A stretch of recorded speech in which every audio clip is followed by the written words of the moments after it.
എല്ലാവർക്കും സലു കിച്ചനിലേക്ക് സ്വാഗതം. ഇന്നത്തെ ഇഫ്താറിന് വേണ്ടിയിട്ട് ഞാനിവിടെ ഒരു ബൗളിലേക്ക് 1 ടീസ്പൂൺ ഈസ്റ്റും 1 ടേബിൾ സ്പൂൺ പഞ്ചസാര ഇട്ട് കൊടുക്കുകയാണ്. പിന്നെ നമുക്ക് വെള്ളം വേണം. വെള്ളം എന്ന് പറയുമ്പോൾ ഇളം ചൂടുവെള്ളമാണ് ഞാനിവിടെ 1 കപ്പ് എടുക്കുന്നത്. അപ്പോൾ അതും കൂടി ഇതിലേക്ക് ഒഴിച്ചു കൊടുക്കാം.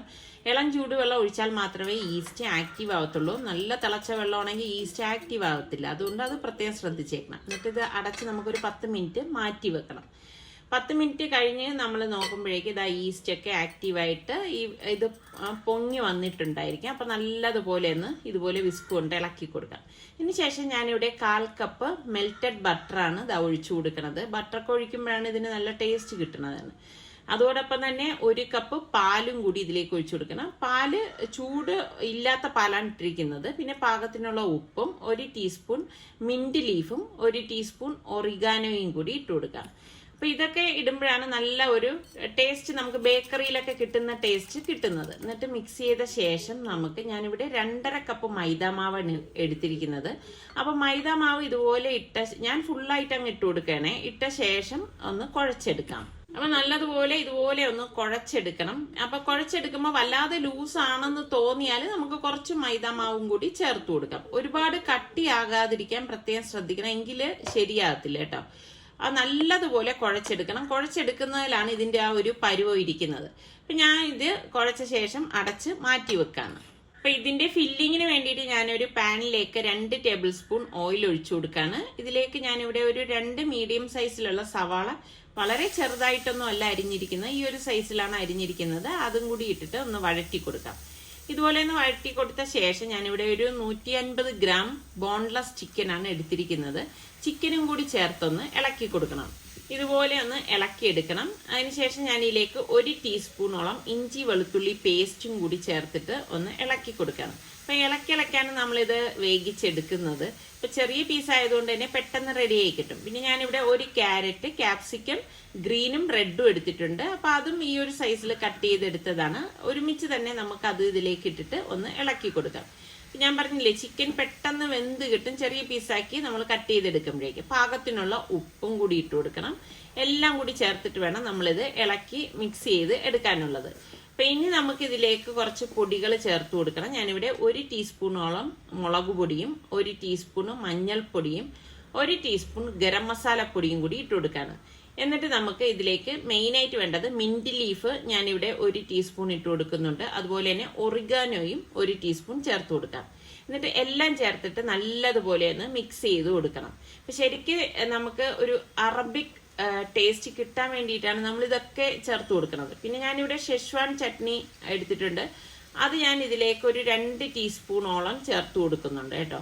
അപ്പൊ ഇതില്ലാന്നുണ്ടെങ്കിൽ നിങ്ങൾ ടൊമാറ്റോ കെച്ചപ്പ് ചേർത്ത് കൊടുത്താലും മതി. അപ്പൊ എല്ലാം ചേർത്തിട്ട് എല്ലാം മിക്സ് ആവത്തക്ക രീതിയിൽ നമുക്കിതൊന്ന് ഇളക്കി കൊടുക്കണം. പിന്നെ ഞാൻ ഇതിലേക്ക് 1 കപ്പ് പാല് ഒഴിച്ചു കൊടുക്കാണ്. പാല് റൂം ടെമ്പറേച്ചറിലാക്കിയിട്ടാണ് ഞാൻ ഇതിലേക്ക് ഒഴിച്ചു കൊടുക്കുന്നത്. ഒഴിച്ചു കൊടുത്തിട്ട് എല്ലാം ചേർത്തിട്ട് നല്ലതുപോലെ ഒന്ന് യോജിപ്പിച്ചു കൊടുക്കാം. അപ്പൊ ഈ ചിക്കൻ ബാക്കി ഇനി പാലിലിരുന്നാണ് റെഡിയാകുന്നത് കേട്ടോ. അതിനുശേഷം നമുക്ക് ഒരു 3 ടേബിൾ സ്പൂണോളം ബട്ടറും കൂടി ഇതിലേക്ക് ചേർത്ത് കൊടുക്കണം. അപ്പൊ ഇതൊക്കെ വേണോ എന്ന് പലർക്കും തോന്നും. ഇതൊക്കെ ഇടുമ്പോഴാണ് ആ ഒരു ഡിഫറെന്റ് ടേസ്റ്റ് നമുക്ക് കിട്ടുന്നത്. അപ്പൊ ദാ ഇതുപോലെ ഇളക്കി ഒന്ന് ഡ്രൈ ആക്കി എടുക്കും കേട്ടോ. അതാണ് അതിന്റെ ഒരു പരുവം.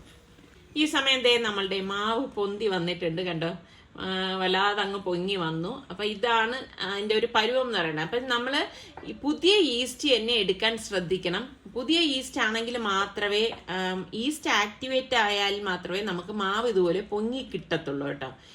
അപ്പം ഇതിപ്പോ കുഴയ്ക്കാൻ സൗകര്യത്തിന് ഞാൻ പിന്നെ ഇതാ ഒരു ടേബിൾ കൗണ്ടറിലേക്ക് ഇട്ട് കൊടുക്കാണ്. ഒരു സിലിക്കോൺ മാറ്റാണ് ഇട്ടിരിക്കുന്നത്.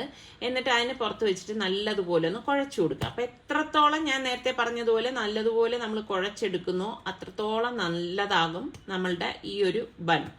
അപ്പൊ ഞാൻ ഇവിടെ ഇനിയിപ്പോ ഇതിനെ ഒന്ന് ഒരേ സൈസിൽ എടുക്കാൻ വേണ്ടിയിട്ട് ഞാൻ ഈക്വൽ ആയിട്ട് ഒന്ന് കട്ട് ചെയ്തെടുക്കുകയാണ്. ഹാഫ് പോർഷൻ ഇതുപോലെ കട്ട് ചെയ്ത ശേഷം വീണ്ടും അതിന്റെ ഹാഫ് തിരിച്ചെടുക്കും. പിന്നെ ഈ കോണോട് കോണ് ഒന്ന് കട്ട് ചെയ്തെടുക്കുക. അപ്പൊ നമുക്ക് എല്ലാ പീസും ഒരേ അളവിൽ നമുക്ക് കിട്ടും കേട്ടോ. അപ്പൊ ഈ ഒരു രീതിയിലാണ് കട്ട് ചെയ്തെടുക്കുന്നത്. അപ്പൊ ചെറുതായിട്ട് നമുക്ക് കയ്യിൽ ഇങ്ങനെ സ്റ്റിക്ക് ചെയ്യുന്ന പോലെയൊക്കെ തോന്നും. അത് പ്രശ്നമൊന്നുമില്ല. അതാണ് അതിന്റെ ഒരു പരുവം എന്ന് പറയുന്നത്. അപ്പൊ എല്ലാം നമുക്ക് ഇതുപോലെ ഒന്ന് റോളാക്കി വെക്കണം. റോളാക്കി വെച്ച ശേഷമാണ് പിന്നെ നമ്മൾ പരത്തി ഫില്ലിങ് വെച്ച് എടുക്കുന്നത്. അപ്പം ഈ കുട്ടികൾക്കൊക്കെ എന്തായാലും ഇത് ഉറപ്പായിട്ട് ഇഷ്ടപ്പെടുന്ന ഒരു ഐറ്റം തന്നെ ആയിരിക്കും കേട്ടോ. എന്നിട്ട് ഞാൻ ഇതാ ഒരു പീസ് എടുത്തു, ഇതുപോലെ ഒന്ന് പരത്തി കൊടുക്കാണ്. അപ്പോൾ ഒരുപാട് ഈ പറഞ്ഞ മാതിരി വലിയ സൈസാക്കി പരത്തേണ്ട ആവശ്യമില്ല. അതാ ഒരെണ്ണം എന്ന് പറയുന്നത് ഒരു നാരങ്ങ വലിപ്പത്തിന്റെ അത്രവേ കാണത്തുള്ളൂ കേട്ടോ. ആ ഒരു സൈസിൽ വേണം നിങ്ങൾ എടുക്കാനുള്ളത്. അപ്പൊ അതാ ഇതുപോലെ ഒന്ന് പരത്തി കൊടുത്ത ശേഷം നമുക്കിനി ഇതിലേക്ക് ഫില്ലിംഗ് വെച്ചു കൊടുക്കാം. അതാ ഇത്രയേ ഉള്ളൂ, ഇതുപോലെ എടുക്കണം. എന്നിട്ട് നമുക്ക് ഇതിന്റെ സെന്റർ നോക്കിയിട്ട് വേണം ഫില്ലിംഗ് വെച്ചു കൊടുക്കാനുള്ളത്. അപ്പൊ നമുക്ക് എത്രയാണോ ഫില്ലിംഗ് വേണ്ടത് അതിനനുസരിച്ച് വെച്ചു കൊടുത്താൽ മതി. ഒരുപാട് അങ്ങ് കുത്തി നിറച്ച് ഫില്ലിംഗ് വെക്കേണ്ട ആവശ്യമില്ല കേട്ടോ. അങ്ങനെ വെച്ചാലും അത്ര ഒരു രസം ഉണ്ടാവത്തില്ല. എന്നിട്ട് അതിന്റെ മീതെ നമുക്ക് മൊസറല്ല ചീസ് ഗ്രേറ്റ് ചെയ്തത് ഇതുപോലെ വെച്ചു കൊടുക്കാം. വെച്ചു കൊടുത്ത ശേഷം ജസ്റ്റ് ഇതുപോലെ ഒന്ന് ഫോൾഡ് ചെയ്യണം. പിന്നെ 2 വശങ്ങൾ ഇതുപോലെ ഒന്ന് മടക്കി കൊടുക്കണം. പിന്നെ അങ്ങ് ഒന്ന് റോൾ ചെയ്ത് കൊടുത്താൽ മാത്രം മതി. അപ്പോൾ അത് ആ ഒരു സ്റ്റിക്ക് ആയി ഇരുന്നോളും. ആ ഒരു ഈർപ്പത്തിൽ തന്നെ സ്റ്റിക്കായിരിക്കും. കണ്ടോ, കറക്റ്റ് പരുവായി. ഇതുപോലെ വേണം നമ്മൾ ഇതെല്ലാം റോൾ ചെയ്തെടുക്കാനുള്ളത്. ശരിക്കും പറഞ്ഞാൽ നമ്മൾ ബേക്കറിയിലൊക്കെ ചെന്നിട്ട് വലിയ വില കൊടുത്താണ് ഇതുപോലെയുള്ള ഐറ്റംസ് ഒക്കെ വാങ്ങിച്ച് കുട്ടികൾക്കൊക്കെ കൊടുക്കുന്നത് അല്ലേ. ഇത് നമുക്ക് ഈസി ആയിട്ട് വീട്ടിലുണ്ടാക്കി മക്കൾക്ക് കൊടുത്താൽ അവർക്ക് ഭയങ്കര സന്തോഷമാവും. പിന്നെ എപ്പോഴും അവർ ഇത് ഉണ്ടാക്കി കൊടുക്കാൻ നമ്മളൊരിത് ആവശ്യപ്പെട്ടുകൊണ്ടിരിക്കും. അപ്പം വല്ലപ്പോഴും ഒക്കെ ഇപ്പൊ അവർക്ക് എന്തെങ്കിലും വിശേഷ അവസരങ്ങൾ വരുന്ന സമയത്തോ ഇനി അവരുടെ ഫ്രണ്ട്സിനെയൊക്കെ വീട്ടിൽ ക്ഷണിക്കുന്ന സമയത്തൊക്കെ നമ്മൾ ഇതുപോലെയുള്ള ഐറ്റംസ് ഒക്കെ മക്കൾക്ക് ഉണ്ടാക്കി കൊടുത്താൽ അവർക്ക് ഒത്തിരി സന്തോഷമാവും. അപ്പൊ എന്തായാലും ഒരു പ്രാവശ്യമെങ്കിലും നിങ്ങൾ ഈ ഒരു ഐറ്റം ഒന്ന് ഉണ്ടാക്കി നോക്കി കൊടുത്തിട്ട് എങ്ങനെയുണ്ടെന്നുള്ളത് കഴിച്ച ശേഷം ഫീഡ്ബാക്ക് തരണം കേട്ടോ. അപ്പൊ ഞാൻ ഇതെല്ലാം റോൾ ചെയ്തെടുത്തു. ഈ ഒരു അളവിൽ എനിക്ക് 8 എണ്ണമാണ് കിട്ടിയിരിക്കുന്നത്. അപ്പം ബേക്കിംഗ് ട്രേയിൽ ഞാനൊരു ബട്ടർ പേപ്പർ ഇട്ട ശേഷം നമുക്ക് ഇത് ഞാൻ ബേക്കിംഗ് ട്രേയിലേക്ക് മാറ്റാണ്. അപ്പൊ നിങ്ങൾക്ക് ഇഷ്ടമുള്ള ട്രേയിലേക്ക് ഇത് വെച്ചിട്ട് ബേക്ക് ചെയ്തെടുക്കാം. അപ്പൊ ഞാൻ എന്റെ എടുക്കാൻ ഒരു സൗകര്യത്തിന് വേണ്ടിയിട്ടാണ് ഇങ്ങനെ അറേഞ്ച് ചെയ്ത് എടുക്കുന്നത്. അപ്പൊ ഇതെല്ലാം ഞാൻ ഇവിടെ റെഡിയാക്കി എടുത്ത് വെച്ചിട്ടുണ്ട്. ഇനി നമുക്ക് ഓവൻ ഒന്ന് പ്രീഹീറ്റ് ചെയ്യാം. അഗാറയുടെ OTG ഓവനാണ് ഞാനിവിടെ എടുത്തിരിക്കുന്നത്. അപ്പൊ ഞാനത് 180 ഡിഗ്രി സെൽഷ്യസിൽ 5 മിനിറ്റ് ആണ് പ്രീഹീറ്റ് ചെയ്യാനായിട്ട് പോണത്. അപ്പൊ ഇതിലേക്ക് ഞാൻ മുട്ടയുടെ മഞ്ഞയും കുറച്ച് പാലും കൂടി ബ്രഷിൽ മുക്കിയത് ഇതിന് മീതെ ഒന്ന് ബ്രഷ് ചെയ്ത് കൊടുക്കാണ് കേട്ടോ. അപ്പം എങ്കിൽ മാത്രമേ നമുക്ക് ഇത് റെഡിയായി വരുന്ന സമയത്ത് നല്ല ഒരു കളർ കിട്ടത്തുള്ളൂ. അപ്പൊ ഇതുപോലെ എല്ലായിടത്തും ബ്രഷ് ചെയ്ത് കൊടുത്ത ശേഷം നമുക്ക് കുറച്ച് ഞാൻ വെള്ള എള്ളാണ് ഇതുപോലെ ഇട്ട് കൊടുക്കുന്നത്. ഇതൊക്കെ നിങ്ങളുടെ ഇഷ്ടത്തിനനുസരിച്ച് വെള്ളയോ കറുപ്പോ എന്താന്ന് വെച്ചാൽ ചെയ്തു കൊടുക്കാം. അപ്പൊ ഞാൻ ഇതുപോലെ ഒന്ന് വിതറി കൊടുക്കാണ്. അപ്പൊ ഇത് ബേക്കായി വരുമ്പം നല്ല ഭംഗിയായിരിക്കും കാണാനായിട്ട്. അപ്പം ഓവൻ പ്രീഹീറ്റ് ആയിട്ടുണ്ട്. അപ്പൊ ഞാൻ ഓവനിലേക്ക് ഇത് വെച്ചു കൊടുക്കാണ്. അപ്പൊ ഇനി വീണ്ടും ഞാൻ ഓവൻ ഒന്ന് സെറ്റ് ചെയ്ത് വെക്കാണ് കേട്ടോ. അപ്പം 180 ഡിഗ്രി സെൽഷ്യസിൽ തന്നെ ഞാനൊരു 25 മിനിറ്റ് ആണ് ഇത് ബേക്ക് ചെയ്തെടുക്കാനായിട്ട് പോണത്. അപ്പൊ ഈ ഓവനെ കുറിച്ചുള്ള ഡീറ്റെയിൽ വിവരമൊക്കെ ഞാൻ ഇനി വരുന്ന എപ്പിസോഡിൽ ഞാൻ നിങ്ങൾക്ക് പറഞ്ഞുതരാം.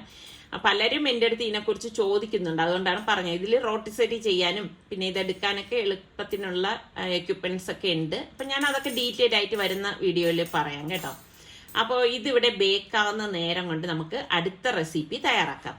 അപ്പൊ അതിന് വേണ്ടിയിട്ട് ഞാനിവിടെ ഒരു കാസ്റ്റ് അയൺ പാൻ അടുപ്പത്തേക്ക് വെച്ചിട്ട് 2 ടേബിൾ സ്പൂൺ ഓയിൽ ഒഴിച്ചിട്ട് വീണ്ടും ഒരു 150 ഗ്രാം ബോൺലെസ് ചിക്കൻ ആണ് ഇതായിട്ട് കൊടുക്കുന്നത്. എന്നിട്ട് ഇതുപോലെ ഒന്ന് ഇളക്കി കൊടുക്കും. അപ്പൊ കാസ്റ്റ് അയൺ പാൻ ആവുമ്പോൾ പെട്ടെന്ന് തന്നെ റെഡിയായി കിട്ടും. അപ്പൊ ഇതുപോലെ ഒന്ന് ഇളക്കി കൊടുക്കണം. ഇളക്കി കൊടുത്ത ശേഷം അപ്പൊ ഇത് പെട്ടെന്ന് ഞാൻ പറഞ്ഞില്ലേ വളരെ ചെറുതായിട്ടാണ് കട്ട് ചെയ്തുകൊണ്ട് പെട്ടെന്ന് റെഡി ആവുന്നത്. അതിനുശേഷമാണ് നമ്മൾ ഇതിലേക്ക് കുരുമുളക് പൊടിയും പാകത്തിനുള്ള ഉപ്പും ഇട്ട് കൊടുക്കുന്നത്. അപ്പൊ ഈ കുരുമുളക് പൊടിയുടെയൊക്കെ അളവ് നിങ്ങളുടെ പാകത്തിനനുസരിച്ച് ഇട്ട് കൊടുത്താൽ മതി. ഞാനിവിടെ 1 ടീസ്പൂണാണ് ചേർത്ത് കൊടുത്തത് കേട്ടോ. എന്നിട്ട് ഇതുപോലെ നല്ലതുപോലെ ഒന്ന് ഇളക്കി കൊടുക്കണം. അതിനുശേഷം ഞാനിവിടെ നാരങ്ങ നീര് ഒന്ന് പിഴിഞ്ഞൊഴിച്ചു കൊടുക്കാൻ പോവാണ്. അപ്പൊ ഇതിലേക്ക് നാരങ്ങ നീരൊന്ന് പിഴിഞ്ഞൊഴിച്ചു കൊടുക്കണം. അപ്പൊ നേരത്തെ നമ്മൾ ഉണ്ടാക്കിയതിൽ നിന്നും വ്യത്യസ്തമായിട്ടുള്ള ഒരു ഫില്ലിംഗ് ആണ് കേട്ടോ. ഇതിലേക്ക് നമുക്ക് 1 ടേബിൾ സ്പൂണോളം തൈരും കൂടി ഒഴിച്ചു കൊടുക്കാണ്. അപ്പം അത്യാവശ്യം നല്ല പുളിപ്പ് കിട്ടാനാണ് നമ്മൾ ഇതൊക്കെ ചേർത്ത് കൊടുക്കുന്നത്. എന്നിട്ട് നല്ലതുപോലെ ഇളക്കി കൊടുക്കുക. അപ്പൊ പലർക്കും സംശയം വരും ഇത് പിരിഞ്ഞു പോവുമെന്ന്. പിരിഞ്ഞൊന്നും പോകത്തില്ല കേട്ടോ. ഇനി നമുക്ക് 1 ടീസ്പൂൺ മുളക് പൊടിയും 1 ടീസ്പൂൺ മഞ്ഞൾപ്പൊടി, പിന്നെ നമുക്ക് മിന്റ് ലീഫ് ഉണ്ടല്ലോ അത് 1 ടീസ്പൂണോളം ഇട്ട് കൊടുക്കുന്നുണ്ട്. അതുപോലെ തന്നെ ഒറിഗാനോയും 1 ടീസ്പൂണോളം ഇതിലേക്ക് ഇട്ട് കൊടുക്കാം. എന്നിട്ട് എല്ലാം ചേർത്തിട്ട് നല്ലതുപോലെ ഒന്ന് മിക്സ് ചെയ്ത് കൊടുക്കാം. ഇപ്പൊ തന്നെ നല്ല ഒരു മണമാണ് വരുന്നത്. പിന്നെ ഞാനിവിടെ 1 മുട്ട ഇതുപോലെ ഒഴിച്ചു കൊടുക്കുന്നുണ്ട്. ആ മുട്ടയും കൂടി ചേർത്ത് ഇതെല്ലാം കൂട്ടിയിട്ട് നല്ലതുപോലെ ഒന്ന് മിക്സ് ചെയ്ത് കൊടുക്കാം. അപ്പൊ മുട്ട ഓപ്ഷണൽ ആണ്, നിങ്ങൾക്ക് വേണമെങ്കിൽ ചേർത്ത് കൊടുത്താൽ മതി. പക്ഷെ മുട്ടയൊക്കെ ഇട്ടെടുക്കുമ്പോൾ ആണ് ഇതിന് നല്ലൊരു ടേസ്റ്റ് കിട്ടുന്നത്. പിന്നെ 1 സവാളയും ക്യാപ്സിക്കം പച്ചയും ചുവപ്പും എടുത്തിട്ടുണ്ട്. അതുപോലെ സ്ലൈസ് ചെയ്തെടുത്തതും കൂടി നമുക്ക് ഇതിലേക്ക് ചേർത്തിട്ട് എല്ലാം ചേർത്തൊന്ന് ഇളക്കി കൊടുക്കണം. അപ്പൊ ഓൾമോസ്റ്റ് നമ്മളുടെ ചിക്കൻ ഇപ്പം വെന്ത് വന്നിട്ടുണ്ട്. അപ്പം ഈ ക്യാപ്സിക്കം ഒക്കെ ചേർത്ത് കഴിഞ്ഞാൽ പിന്നെ അധികം നമ്മൾ ഇതിലേക്ക് വെച്ചിട്ട് കുക്കാക്കി എടുക്കേണ്ട ആവശ്യമില്ല.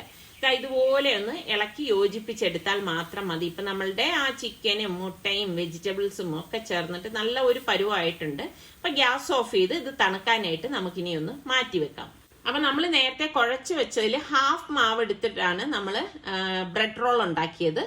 ബാക്കി ഹാഫാണ് ഇപ്പൊ ഞാൻ ഇവിടെ എടുത്തിരിക്കുന്നത്. അത് ഞാൻ പറയാൻ വിട്ടുപോയതാണ് കേട്ടോ. അതായത് ഒറ്റക്കൂട്ടിൽ തന്നെയാണ് ഈ 2 വിഭവങ്ങളും നമ്മൾ തയ്യാറാക്കുന്നത്, 2 രീതിയിലാണെന്ന് മാത്രം.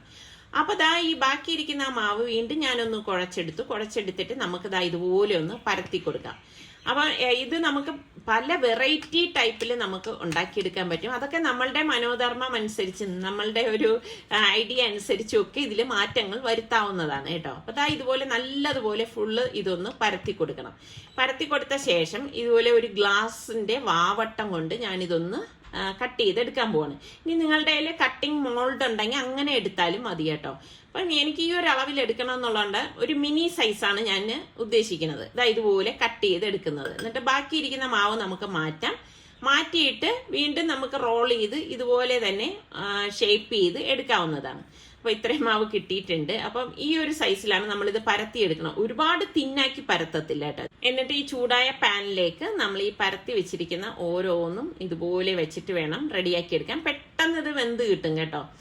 അപ്പോൾ ഒരു സൈഡ് പെട്ടെന്ന് തന്നെ റെഡിയാകുമ്പോൾ നമുക്കിതൊന്ന് മറച്ചു വെച്ചു കൊടുക്കണം. കണ്ടോ, ചെറിയ പീസ് ആയതുകൊണ്ട് തന്നെ വേഗം നമുക്കിത് റെഡിയാക്കി എടുക്കാൻ പറ്റും. ഒട്ടും പാടില്ലാത്ത നല്ല ഒരു സ്നാക്ക് ഐറ്റമാണ്.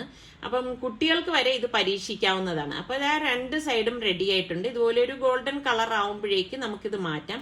ശരിക്കും പറഞ്ഞാൽ ഒരു കുബൂസിന്റെ ഒക്കെ ആ ഒരു ടെക്സ്ചർ തന്നെയാണ് ഇതിന് നമുക്ക് കിട്ടുന്നത്. കണ്ടോ, മിനി കുബൂസ് എന്ന് വേണമെങ്കിൽ പറയാം. അപ്പൊ ഇത് റെഡിയായ ശേഷം നമുക്ക് ഇതൊരു പ്ലേറ്റിലേക്ക് മാറ്റാം. അപ്പൊ ബാക്കി ഇരിക്കുന്നത് നമുക്ക് ഇതുപോലെ തന്നെ റെഡിയാക്കി എടുക്കാം. ഇപ്പൊ കുട്ടികൾക്ക് ഞാൻ നേരത്തെ പറഞ്ഞതുപോലെ എന്തെങ്കിലും അവരുടെ ബർത്ത്ഡേക്കോ എന്തെങ്കിലും പാർട്ടി ആയിട്ടൊക്കെ നടത്തുന്ന അവരുടെ ഫ്രണ്ട്സ് ഒക്കെ വരികയാണെങ്കിലൊക്കെ നമുക്ക് ഉണ്ടാക്കി കൊടുക്കാൻ പറ്റുന്ന ഐറ്റമാണ് കേട്ടോ. അപ്പൊ ബാക്കി ഇരിക്കുന്നത് നമുക്ക് ഇതുപോലെ തന്നെ ഇട്ട് റെഡിയാക്കി എടുക്കണം. അപ്പൊ ഈ സമയത്ത് നമ്മളുടെ റോൾ ഇവിടെ റെഡി ആയിട്ടുണ്ട്. അപ്പൊ ഞാൻ അത് പുറത്തേക്ക് എടുക്കുകയാണ്. കറക്റ്റ് ടൈമിന് തന്നെ അത് റെഡിയായി കിട്ടിയിട്ടുണ്ട് കേട്ടോ.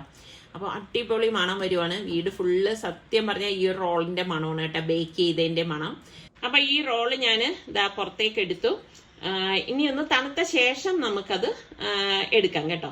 അപ്പം ഞാൻ ഓരോ ചെറിയ കുബൂസും ഇവിടെ എടുത്തിട്ട് ഒന്ന് കട്ട് ചെയ്തെടുക്കുകയാണ്. കണ്ടോ, അപ്പൊ നമുക്ക് കത്തി കൊണ്ട് ഇതൊന്ന് കട്ട് ചെയ്തെടുക്കാം. ഫുള്ള് കട്ട് ചെയ്ത് മാറ്റത്തില്ലേ, ഒരു 1/4 ഭാഗം മാത്രം കട്ട് ചെയ്ത് ഇങ്ങനെ വെക്കത്തേ ഉള്ളൂ. അപ്പൊ ഇനി എളുപ്പമാണ് കേട്ടോ.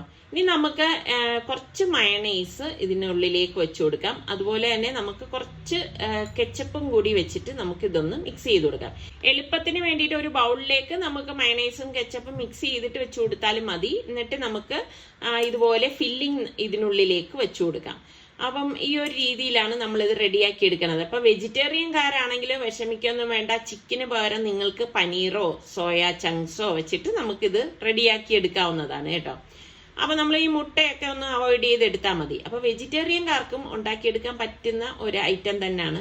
ഞാൻ പറഞ്ഞില്ലേ, കുട്ടികൾക്കാണ് ഇത് ഏറ്റവും ഇഷ്ടപ്പെടുന്നത്.